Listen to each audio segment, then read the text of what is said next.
Miss হবে না আপনার পছন্দের টিভি শো। দেখুন জি5 অ্যাপে একদম ফ্রি। এই দীননাথ,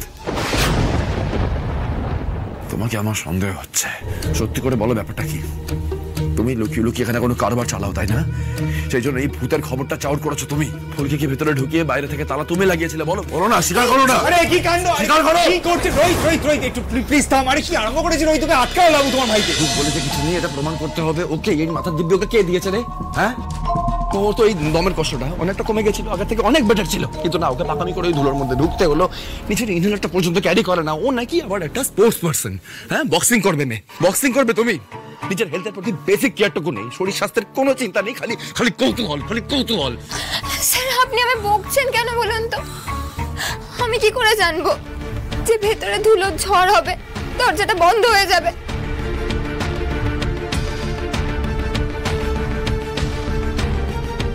কালকে রাত্রে কাজটা কি করে ভাঙলো সেটা নিয়ে কৌতূহল হয়েছে, সবারই তো হয়েছে, হয়নি বলো? ফুলকি দাসের কৌতূহল হলে ফুলকি দাস সেটা মিটিয়ে নেয়, তোমরা মেটাও না, এইটুকুই তফাৎ।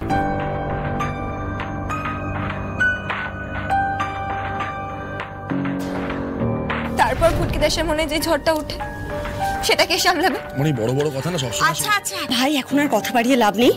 ফুলকিকে ঘরে নিয়ে যেতে হবে, মনে হচ্ছে বিপদটা কেটেছে।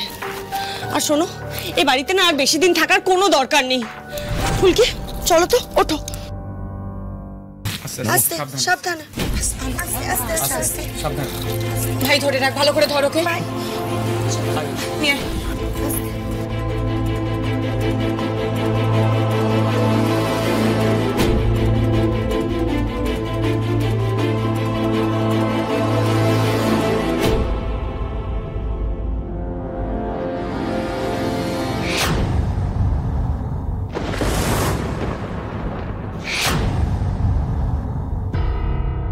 কি দেখছি, এই মেয়েকে নিয়ে তো এখন জমে মানুষের টানাটানি হওয়ার কথা। এই নিজের পায়ে দাঁড়িয়েছে উঠে, কেমন মেয়ে! এই তো তুমি এসছো, দেখো ফুলকিকে নিয়ে কি কাণ্ড। হ্যাঁ মানে কি হয়েছিল এক্স্যাক্টলি?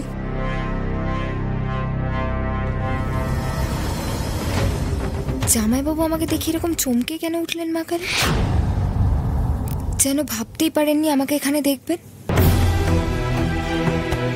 কিন্তু জামাইবাবু তো ঠিক জানারই কথা নয় যে আমার সঙ্গে কি হয়েছিল, নাকি দীপে সব বলেছে? ফুলকি দাস, এবার না তুই সত্যিই বেশি ভাবছিস আর স্যারকেও রাগিয়ে দিচ্ছিস।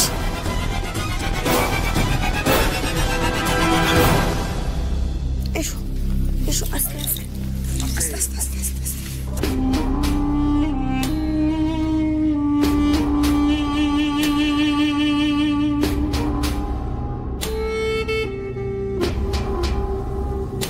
কি ব্যাপার বলো তো, তোমরা সবাই এত চুপচাপ? মানে ফুলকি কি হয়েছিল একটু বলবে আমাকে? মানে তুমি তো আমাকে ফোন করলে, ফোন করে আমাকে বললে যে আশেপাশে কোথাও ডাক্তার আছে কিনা খোঁজ করতে। আমি খোঁজও করলাম কিন্তু ডাক্তার নেই। কিন্তু হয়েছিলটা কি? দেখো, অনেক হয়েছে, এখানে আমরা আর কেউ থাকবো না। ভাই, কাল সকাল হতে না হতেই আমরা কিন্তু এখান থেকে বেরিয়ে যাবো, প্লিজ। যা বাবা, তোমার ভাই তো এই রিসর্টটা এত খুঁজে পেতে বের করলো, বললো সবাই মিলে 7 দিন থাকবো, হঠাৎ করে কি হলো? রুদ্রদা, এই বাড়িটা বোধহয় সত্যি ভালো নয় গো, কারণ আসার পর থেকে একটার পর একটা অ্যাক্সিডেন্ট হয়ে চলেছে। শেষমেশ ফুলকির এত বড় একটা বিপদ হলো। ফুলকির উপর হওয়া বিপদটা নিয়েই ভাবছি আমি। ওই দীননাথ বলে লোকটা, বৌদি ওই দীননাথকে দেখলে বাইরে? ওই লোকটা কিন্তু সন্দেহজনক। আমি তো ওকে দেখলাম বাগানের দিকে যেতে। আরে দাঁড়া দাঁড়া, মানে দীননাথ আবার কি করলো? না না, সেরকম কোনো প্রমাণ নেই যে দীননাথ কিছু করেছে, কিন্তু আমার না লোকটাকে সুবিধার লাগছে না। পিয়াল, হ্যাঁ দেখ তো দীননাথ বলে লোকটা কোথায় আছে, দেখ তো। আমি ডেকে আনছি।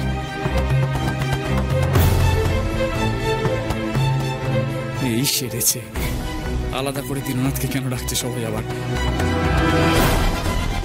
ও আবার বেভাস কিছু বলে না বসে। আর পারি না, কোথায় এখন ফুলকির মৃত্যুটা সেলিব্রেট করবো তা না, জিরার মুখে পড়তে হচ্ছে। আসুন দাবে। হ্যাঁ ডাকছিলাম তোমাকে। যেই ঘরে সুইসাইড হয়েছিল ওই ঘরের চাবি ফুলকির হাতে কেন দিয়েছিলে? তুমি তো বলছো সবসময় যে ঘরে ভূত আছে। আগে আমি তো বারণ করেছিলাম বাবু, ওই তো দিদিমণি তো শুনলই না। হ্যাঁ, তো আটকাতে পারো না দিদিমণিকে? তুমি তো মানো এখানে বিপদ আছে, আমরা যে যাই বলি না কেন তুমি তো জানো এখানে বিপদ আছে। তাহলে জেনে বুঝে একটা মানুষকে বিপদের মুখে ঠেললে কি করে? আর শুধু তাই নয়, আমাদেরকে কিছু জানাওনি। ভাগ্যিস আমার ফার্স্ট এডটা কাজ করেছিল, সেই জন্য ফুলকি আজকে বেঁচে আছে। ফুলকি যদি কোনো ক্ষতি হতো তাহলে কি হতো? কি হতো? আগে আমি কি করতাম বলুন তো? ওই তো ফুলকি দিদিমণি আমাকে জানাতে বারণ করেছে। আচ্ছা, এই দীননাথ, তোমাকে আমার সন্দেহ হচ্ছে। সত্যি করে বলো ব্যাপারটা কি? তুমি লুকিয়ে লুকিয়ে এখানে কোনো কারবার চালাও, তাই না? সেই জন্য এই ভূতের খবরটা চাউর করেছো তুমি। ফুলকিকে ভেতরে ঢুকিয়ে বাইরে থেকে তালা তুমি লাগিয়েছিলে। বলো বলো না, স্বীকার করো না। আরে কি কাণ্ড! স্বীকার করো। কি করছে রোহিত? রোহিত রোহিত একটু প্লিজ থাম। আরে কি আরম্ভ করেছে রোহিত? তোকে আটকাও লাগু তোমার ভাইকে। ভাই শোনো, একদম না দিদি। আর কি তুই দিদিকে কি বলছিস? কি করবো? দিদি আমাকে আটকাবে? হ্যাঁ, পারবে না রে। হ্যাঁ রুদ্র, আমি বলছি শোন, এই লোকটার একটা ব্যাপার আছে, আমি নোটিস করছি। ইজ উইয়ার্ড ভাই। ফুলকি ওই ঘরে কে পাঠালো? ফুলকি ওই ঘরে গেল কি করে? আর ঘরের বাইরে তালাই বা লাগালো কে? একমাত্র এই কেয়ারটেকারটাই জানতো যে ফুলকি ওই ঘরের ভিতরে আছে। হ্যাঁ, ওই পাঠিয়েছে। তুমি জানতে তো? হ্যাঁ, ফুলকি ওই ঘরে তুমি আটকে রেখেছিলে। বলো, সত্যি কথা বলো, সত্যি কথা বলো, নাহলে কিন্তু আমি হাত চালিয়ে দেবো। বাবু বাবু, আমি গরিব মানুষ। গরিব মানুষ তো কি হয়েছে? গরিব মানুষ তো সত্যি কথা বলতে অসুবিধা হচ্ছে তোমার?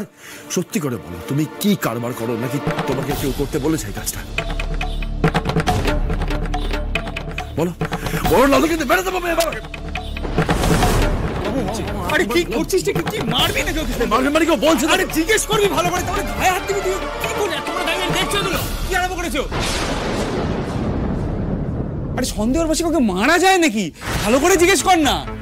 আর আমি পুরো কথাবার্তার মধ্যে তো বুঝলাম যে ফুলকি নিজের দায়িত্বে ওই ঘরে গেছে, ফুলকি নিজের বিপদ ডেকে এনেছে। আমরা খোঁজ করবো, আমরা জিজ্ঞেস ওকে, হ্যাঁ জিজ্ঞেস করছি ওকে। তাহলে তুই একটা গরিব মানুষকে সাজাবি সন্দেহের বসে? মারতে যাবি তুই? মাথা ঠান্ডা কর, জিজ্ঞেস করবি পরে। দাঁড়া।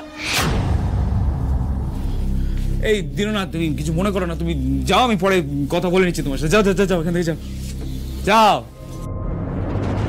আরে বাবা, আমি তো বলছি কাল সকালে নবাবগঞ্জ ফিরে চলো। দা ভাই, এত রেগে যাস না, মাথা ঠান্ডা কর, হিতে বিপরীত হবে কিন্তু। হ্যাঁ দা ভাই, তুই বরং ফুলকির কাছে যা। কিন্তু পিয়াল, রোহিতদা তো ঠিক কথাই বলছে। বাইরের থেকে দরজার তালা তো আর ভূতে লাগাতে পারে না। আর ফুলকি তো নিজের হাতে তালাটা খুলে ঘরের ভিতরে ঢুকেছিল। প্লিজ এখন না এই সমস্ত আলোচনা করা প্লিজ বন্ধ করো। আমার ভালো লাগছে না, সত্যি কথা বলছি। এমনিতেই সামনে পুজো আসছে, সবারই তো কাজকর্ম আছে। কি রে ভাই, আমি কি কিছু ভুল বললাম বল? একদম ঠিক কথা বলেছে রোহিত, কোনো কিছুই ঠিক নেই। আজ রাতে ফুলকি দাসের সঙ্গে এমন কাণ্ড করা হবে যে আর তোমাকে গোয়েন্দাগিরি করতে আসতে হবে না রোহিত রায় চৌধুরী। আজ রাতেই ফুলকি শেষ হবে। জি5 ডাউনলোড করুন আর সব এপিসোড দেখুন একদম ফ্রি।